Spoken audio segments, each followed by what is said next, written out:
Welcome to A Day with FMZ, and today I have my co-host Lisa and our guest Mr. Mahender Singh, who is Director IFMA India as well as Southeast Asia. And welcome, Mr. Mahender. Hey, thanks, Vinay. Thanks, Lisa. And For thank you for taking out time, Mahender. And uh, we would like to touch upon education because you are heading IFMA India Southeast Asia. Typically, as a role as the director of IFMA India and Southeast Asia, where do you see as a leadership? For example, what are the initiatives you have taken under the leadership for the expansion of education and impacting the FM fraternity? First and foremost, the last couple of years, from the time IFMA, I took over IFMA in about 2017. We have seen the organized facility managers across the country did not have much of qualification, which is up to the international standard. Most of the Indian fraternity in facility management came out from engineering, from the defense forces, uh, and from hotel management side, and started their career in the facilities. And they would always make do with what they know and try to learn on the job. That was what was most prevalent. And while many MNCs in India set sharp, we did not have a uniform process across sectors. And I felt the need for education in this area. And one of the initiatives that I took probably was to ensure that most of the facility managers in this country get acclimatized to the international methodologies, processes, systems, and jargons that is being used across. And that was the main idea. And from there, where we have landed today, is enormous in terms of numbers. So, and most affirmatively in the sector, IFMA's education programs is the most sought after, and we've been running batches, and I think uh, every year we've been running some 10 batches, and as of today we have run 40 batches. That is, every batch has been running full, and we have done a lot of corporate programs as well. So the very notion that people are using this platform to learn, and unlearn what they have learned, is giving us that confidence that there's a long way to go in terms of imparting knowledge to the FM fraternity in India. And so likely we are now moving spreading our wings to Southeast Asia as well, and that's where we see a lot of traction coming in, and I feel that's going to be a big market in the coming days.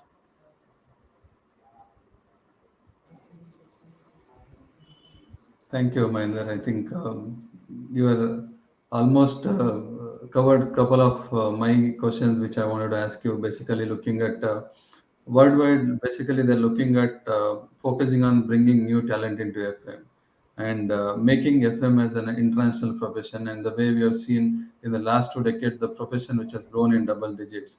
What are the initiatives you think will help us to achieve this, bringing in new talent and also ensuring that people choose this as an international profession? Like typically, how can it grow in a larger aspect? When I see what we have seen, I've been in the facilities for the last 25 years now, and I mean, in my personal opinion, is that most of the FM fraternity, as I said, they came from the backgrounds without a proper qualification, which is meeting the international requirement. So what happens? Most of the facility managers across the country were either led by companies, systems, and process that was prevalent already in their parent companies, which is either in the US or Asia, like Singapore, Malaysia, or somewhere else, and they were given those processes to follow. And while most of the headquarters people in the headquarters in other countries felt that whatever the facility manager is doing in India, and if he says that this is the way this in India it works, and most of them would tend to believe. But then the scenario is that it is not really true all the time. So the whole idea of bringing the processes to the international standards to ensure that we meet those requirements of the worldwide FM scenarios and situations, and also the process that is internationally accepted. That is what was more prevalent. And by virtue of that, I think we are making the change in this industry. And hitherto, what was being felt in the industry is that and a facility manager can be anybody's job. Anybody can do facilities. It's not so, and it is more specialized. And the days to come, it is more and more, focused on professional, attributes in terms of running a facility.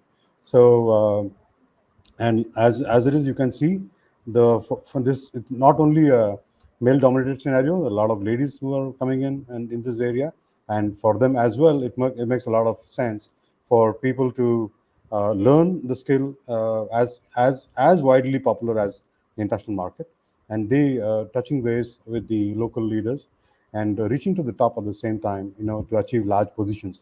That is what we are seeing in the last couple of years, and the trend is changing, and it is not a male-dominated society anymore, and it can be a highly, what do you call, remunerative, and at the same time highly experience-oriented right now.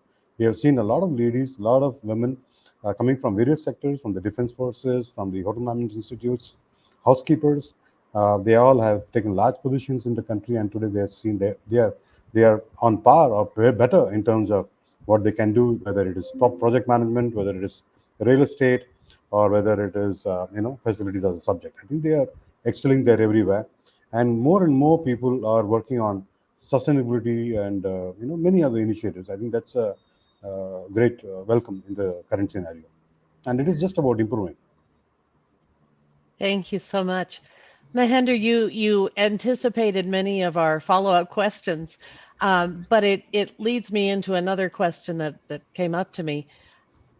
How would you recommend that a person entering facility management figure out how to focus their attention or their studies or find the right part of FM? Because as you mentioned, there are so many different aspects of FM that they can approach. Hey, Lisa, thanks. I mean, half the time, what we tend to believe is a facilities department is just another department. I know if you are not really an engineer or not really a soft services professional from the hotel management background, then you really can't do. So what happens is most of the time, if it's not a male and they are left to handle the front office, support services in a minuscule area, not reaching up to the position at the higher hierarchy, and in the first couple of years they struggle. They try to identify, and then they ask their peers, and not everybody is really supportive, right? So, and until such time, by the time they find the foot and they find a career for themselves, it is already 5 to 7 years, and then they realize they're stagnated somewhere and they need to do something more, and that's when they start exploring what else can I do. And by this, if they have a good boss in terms of they try to reach out to their hierarchy and say, I want to move up the ladder. How can I help? How can anybody help? So this, and it is a very difficult situation for the hierarchy as well, because they themselves are not very aware. There's some courses because for in facilities for them, for anybody else to do, and most of the time I always have felt there is a lot of insecurity among the hierarchy, and they have a junior who's who wants to do some course and wants to come up, and the market was not encouraging. And in today's scenario, I think there is more and more coming up now, and more senior leaders are propagating in education of the down the hierarchy, and that is where these people are getting are being directed to IFMA, or IFMA is also doing its initiatives in terms of getting the leadership to understand what exactly and where exactly how the courses are and how it can help them in their career, and how internationally it is being driven and stuff like that. So I think that's where the awareness is being created, and now people know, and that is IFMA for them in terms of career growth, and they can do some education and then move up the ladder. And as I see in the next couple of years, if you don't have, I'm not talking about only IFMA education, but any sort of FM education, professionally qualified qualification that is qualified, then they might not be able to move up the ladder. So that is what India is going to be in the next couple of years. That's what I see. As it is, this is already set in the UAE market and in Canada, in Australia. We can see they're already happening. Just about a hotel management, just about a degree, or just about engineering is not enough, and there are more specialization that's required in this area, and that is what exactly IFMA is offering, and by virtue of that, IFMA's batches are always full. Thank you, Mahender. I think considering the transformation we had in facility management over 2 decades, the way we used to manage buildings, the way we used to operate, integrating technology, and it's not the same way we used to operate facilities about 10 years back and today, right? There's a lot of changes which have happened. There is a drastic change in the way we're building offices. Right now, it has become more of a flexible workplace, hybrid environment, keeping our workspace very agile, and the kind of equipments we have more of energy efficient equipment. You also brought in a point about sustainability, right? So now, looking at all these dynamics, and business has always been demanding and challenging, and that's a constant thing. I think going forward, we'll also have the same challenges as an FM they're going to face, right? So now, how do we emphasize on upskilling and reskilling for an FM? Because people come from a different background and they've been operating, and no doubt they've been successful FM, right? So going forward, considering the current situation of dynamics and technology which is going to overrule our operations, what is your piece of advice for FM professional to look forward beyond from the current state to reach the future state of facility management, or maybe bringing in value addition in facility management? Vinay very well touched upon many points, and as a matter of fact, the answer lies in your question. See, hitherto what was happening was, if you have somebody from a hotel management background, or from an engineering background, or from a any other background that they were studying in, they would join facilities by either by choice or either by chance. So what happens once they join the facilities, the leadership would categorize them as a soft services professional, or a technical professional, or just about an administrative role, and people got stereotyped into one particular role. So the IFMA, the spectrum of IFMA as an education, what is being provided, anybody can do anything, because end of the day, the idea is to manage the facility as professionally as possible and as efficiently as possible, with cost, finance, with administration, with people factors in consideration, and taking into taking as not just being a support for the organization, but as a business enabler, and be a part of the profit and loss in the company. So that's where the transformation has happened from the support services side in the last couple of decades to what it is today. Most facility managers in India, especially, are sitting next to the CEOs. That's exactly what was not seen in the last couple of years, 20 years, 10 years, 15 years ago. You will find a facility manager down in the basement next to the DG set, right? So this is what it was. Today, they are sitting next to the CFOs, next to the CEOs. They become business enablers. The whole idea of imparting education, especially from IFMA, is to ensure that most of them get on with managing facilities on par with anybody, whether it's engineering background, whether it's hotel management background, whether it's anybody else. And what is required for that management is a skill set that is being imparted in the IFMA education by virtue of what is being provided.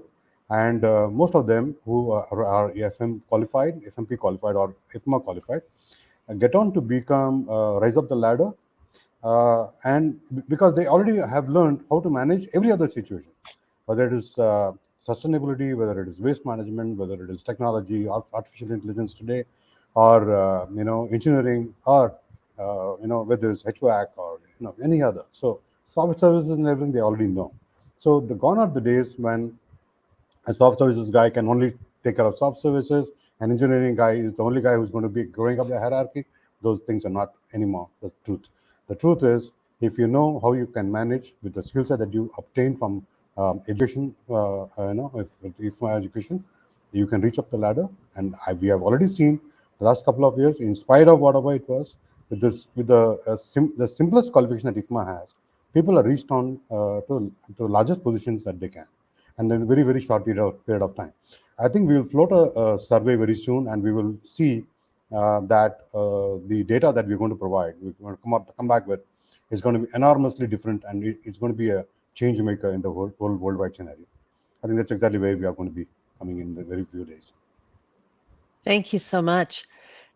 Given all that change in the workplace, Mahender, do you have a favorite tool that you recommend for FMs to maintain their skill set outside of education and formal certification courses? I didn't get that question, Lisa, again. Can you It, elaborate do, a little bit? do you have a favorite tool, a journal, or a forum that you recommend for FMs to help maintain their skill sets and stay current with Oh, yeah. changes Yeah. in the See, FM field? sure. I represent IFMA, and obviously, I will always tell people to be part of the IFMA Engage platform.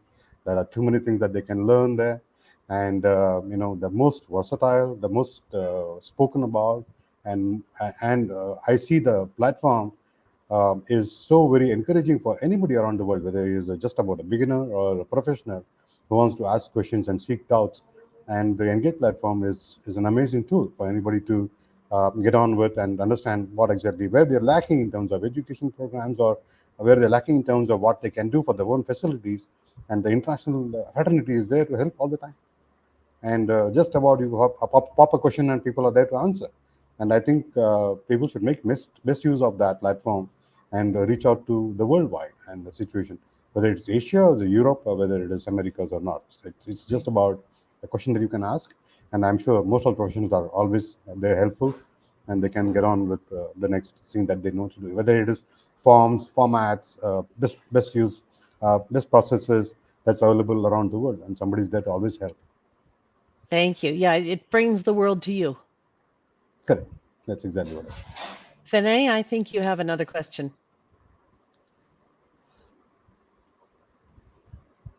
You're muted. Yeah. Mahender has covered most of the things. I think Mahender, if you look at from a IFMA standpoint as a global knowledge body of facility management, what do you think that IFMA should focus on in the coming years? I know it's going to be little challenging considering the current dynamics in the industry. As a No, I knowledge think body, where do you think that the focus of IFMA should be in next couple of years? yeah, Vinay, I think we touched upon this on a different note.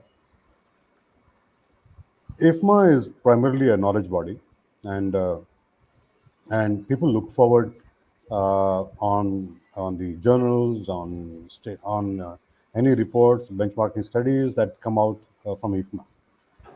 As a knowledge body, I think we are focusing more on education, educating people, bringing best practices, bringing worldwide scenarios to everyone, and ensuring that there is uniformity in the delivery of services, and that's exactly what we are focusing. And hitherto, earlier we used to focus on conferences and exhibitions, and while that plays a part, more and more focus is and emphasis is going to be on education. The other areas is just about for people to get together and understand what are the new technologies, new machines and tools available, whether it is in terms of artificial intelligence, whether it is the newer lighting, or mechanization skills, or any other area, so that can help people to understand things better. That's exactly where we are. I think we are on the right track, in my opinion.